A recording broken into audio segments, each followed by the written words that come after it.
بسم اللہ الرحمن الرحیم۔ السلام علیکم معزز طلباء کرام، آپ سب کیسے ہیں؟ آج ہم تفسیر بیضاوی کے سبق نمبر 312 کو پڑھیں گے۔ آج کے ہمارے سبق کا عنوان ہے کہ اسم کی تحقیق۔ آج کے ہمارے سبق میں اولاً تو ہم اس اعتبار سے بحث کریں گے کہ اسم کا جو اختلاف ہے وہ کس سے مشتق ہے اور کس معنی کے لیے آتا ہے، چونکہ وَعَلَّمَ آدَمَ الْأَسْمَاءَ میں اسم کی جمع استعمال ہوئی ہے۔ اور ثانیاً ہم اس حوالے سے بحث کریں گے کہ اللہ تبارک و تعالی نے جو آدم علیہ السلام کو تعلیم دی تو پھر فرشتوں پر ان کی برتری ظاہر کی، تو عدل کا تقاضا یہ ہے کہ دونوں کو یکساں صلاحیت دی جاتی اور پھر ایک دوسرے پر تغلیب کی صورت ہوتی۔ تو یہ انداز جو ہے کیا وہ معاذ اللہ کہیں عدل کے مخالف تو نہیں ہے؟ تو اس حوالے سے بھی کچھ وضاحت ہے، چونکہ یہ شبہ ہے اور اللہ تعالیٰ ہر نقش پاک ہے، تو اس کی وضاحت بھی بیان کی جائے گی۔ تو بلا تاخیر ہم آج کے سبق کی عبارت اور اس کے ترجمے کی طرف بڑھتے ہیں، اور اس کے بعد جو اس کی وضاحت ہے وہ بھی آپ کے گوش گزار کی جائے گی۔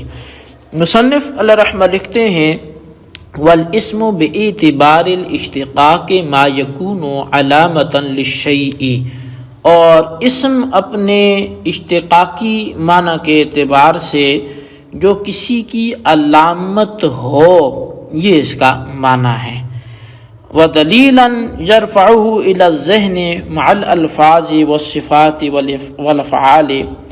اور ایسی دلیل ہو جو اس شے کو بلند کر دے اور اٹھا کر ذہن تک پہنچا دے، یعنی الفاظ، صفات اور افعال کے ساتھ۔ وَإِسْتِعْمَالُهُ عُرْفًا فِي اللَّفْظِ الْمَوْضُوعِ لِمَعْنًى سَوَاءً كَانَ مُرَكَّبًا أَوْ مُفْرَدًا، اور اسم کا استعمال عرف عام کے اعتبار سے دیکھا جائے تو اس لفظ کے اندر ہوتا ہے جو کسی معنی کے لیے وضع کیا گیا ہو، اب چاہے جائے کہ وہ مفرد ہو یا مرکب ہو، اور مخبراً او رابطۃ بینہما، یا پھر وہ مخبر عنہ ہو یا خبر ہو، یا مخبر عنہ ہو اور خبر کے درمیان حرف رابطہ ہو۔ وَإِصْطِلَاحًا فِي الْمُفْرَدِ الدَّالِ عَلَى مَعْنًى فِي نَفْسِهِ غَيْرَ مُقْتَرِنٍ بِأَحَدِ الْأَزْمِنَةِ الثَّلَاثَةِ، اور فرمایا کہ اسم کا جو اصطلاحی معنی ہے تو وہ اصطلاحی معنی یہ ہے کہ ایسے مفرد میں کہ جو اس معنی پر دلالت کرتا ہو کہ جو اس کی ذات میں موجود ہے بغیر تین زمانوں میں سے کسی ایک سے ملے، یعنی کہ لفظ مفرد کے اندر اسم کا وہ نام کہ جو ایسے معنی مستقل پر دلالت کرے جو کسی زمانہ پر مشتمل نہیں ہے۔ اور والمراد فی الآیت اما الاول اب الثانی وهو يستلزم الاول لان العلم بالالفاظ من حيث الدلالة متوقف على العلم بالمعانی، اور اسماء سے مراد یا آیت کریمہ میں پہلے معنی ہیں یا دوسرے، اور معنی ثانی جو ہیں وہ مستلزم ہیں جو دوسرے وهو يستلزم الاول تو وہ پہلے کو مستلزم ہیں، اس لیے کہ الفاظ کو اس حیثیت سے جاننا کہ وہ دلالت کرتے ہوں موقوف ہے معانی کے جاننے پر۔ والمعنى انه تعالى خلقه من اجزاء مختلفة وقوى متباينة مستعدا لادراك انواع المدركات من المعقولات والمحسوسات والمتخيلات والموهومات، اور معنی یہ ہے کہ اللہ تعالیٰ نے آدم کو مختلف قوتوں والے اور مختلف صلاحیتوں رکھنے والے اجزاء سے پیدا فرمایا کہ جو مختلف مدرکات، معقولات، محسوسات، متخیلات، موہومات کی انواع کی ادراک کی صلاحیت رکھنے والے تھے۔ وَأَلْهَمَهُ مَعْرِفَةَ ذَوَاتِ الْأَشْيَاءِ وَخَوَاصِهَا وَأَسْمَائِهَا وَأُصُولِ الْعُلُومِ وَقَوَانِينَ الصَّنَاعَاتِ وَكَيْفِيَّةِ آلَاتِهَا، اور اللہ تبارک و تعالی نے ان کو پھر سکھایا ان اشیاء کی جو ہے وہ ماہیتیں اور ان کے خواص، ان کے اسماء، علوم کے اصول، صنعتوں کے قواعد، آلات کی کیفیت اور صورت، ان سب چیزوں کی معرفت اللہ تبارک و تعالیٰ نے ان کے دل میں ڈالی۔ جی طلبہ کرام، یہ تھی ہمارے آج کی سبق کی عبارت اور اس کا ترجمہ۔ اب آئیے اس کی وضاحت کی طرف بڑھتے ہیں۔ اچھا، سب سے پہلی بات یہ کہ اسم جو ہے یہ کوفیوں کے نزدیک سمتون بمعنی علامت سے مشتق ہے، اور بصریوں کے نزدیک سمون سے مشتق ہے، جس کے معنی بلندی کے ہیں۔ اب یہ سمجھیں کہ اسم کے 3 معنی ہو سکتے ہیں۔ ایک معنی اشتقاقی ہے، دوسرا معنی عرفی ہے، اور تیسرا معنی جو اس کا ہے وہ اصطلاحی ہے۔ اچھا، اشتقاقی معنی کے اعتبار سے دیکھیں تو وہ پھر اسم میں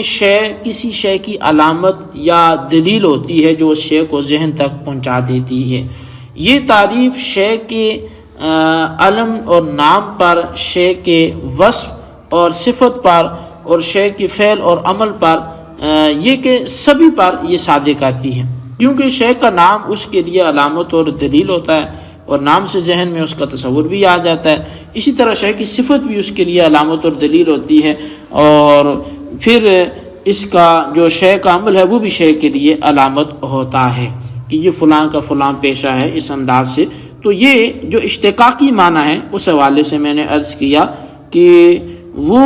اسم وہ ہوتا ہے جو شے کی علامت ہو یا دلیل ہو جو اس شے کو ذہن تک پہنچا دے، یہ اسم کی عرفی تعریف ہے۔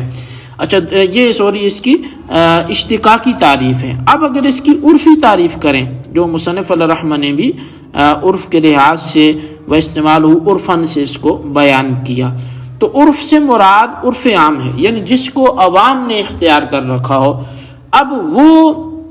اسم کس کو بولتے ہیں؟ تو فرمایا کہ وہ کسی خاص طبقہ یا مخصوص اہل فن کی اصطلاح نہیں ہوگی، بلکہ عرف عام نے اسم کا استعمال وہ ہوگا اللفظ الموضوع لمعنی، کہ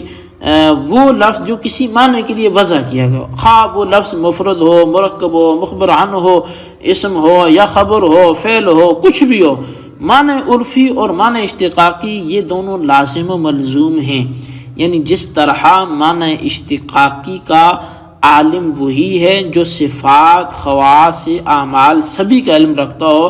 اسی طرح معنی عرفی کا عالم بھی وہی ہے، اس لیے کہ جو شخص لفظ موضوع یا لفظ دال کا علم رکھتا ہے وہ لفظ موضوع کا علم مکمل نہیں ہو سکتا جب تک کہ اس معنی کا علم نہ ہو جس کے لیے لفظ موضوع خاص ہے۔ اب یہاں پر جو ہے وہ بڑی اہم جو بات ہے وہ یہ ہے کہ اصل میں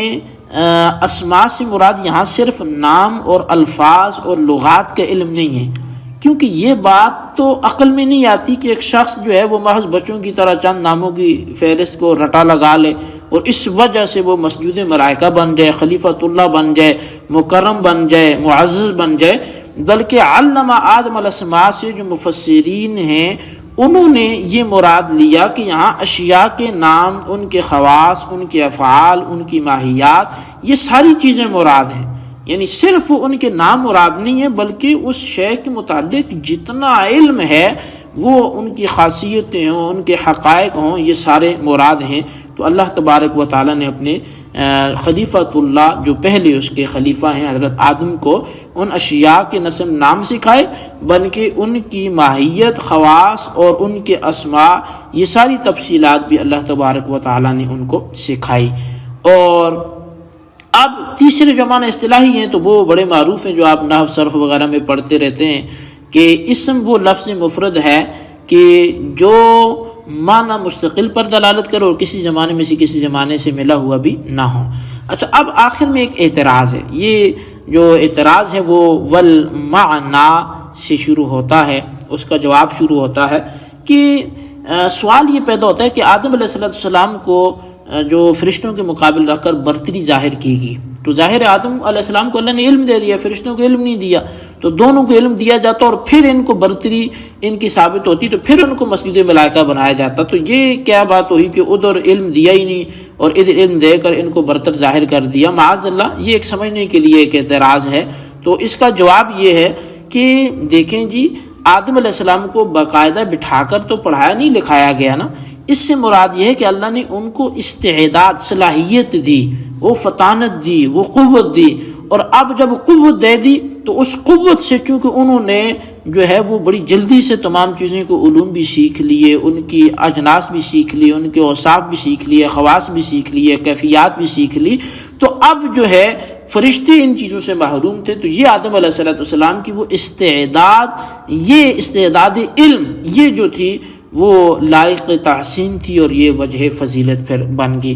تو بہرحال یہ ہمارے آج کے سبق کی عبارت ترجمہ، اس کی وضاحت، اس کو آپ اچھی طرح سمجھیں، اس کے خلاصے کو اپنے رجسٹر پر لکھیں، اور بالخصوص جو ہے وہ ان سوالات کے جوابات بھی دیں۔ سوال نمبر 1 یہ ہے کہ اسم کی یہاں کتنے اعتبار سے معنی بیان کیے گئے، نام تحریر کریں، اور سوال نمبر 2 یہ ہے کہ والمعنی سے کون سے اعتراض کا جواب ہے، جواب بھی تحریر کریں۔ اللہ تبارک و تعالیٰ سے دعا ہے جو کچھ ہم نے پڑھا سنوں سے یاد رکھنے کی توفیق نصیب فرمائے، آمین بجاہ النبی الامین صلی اللہ علیہ وسلم۔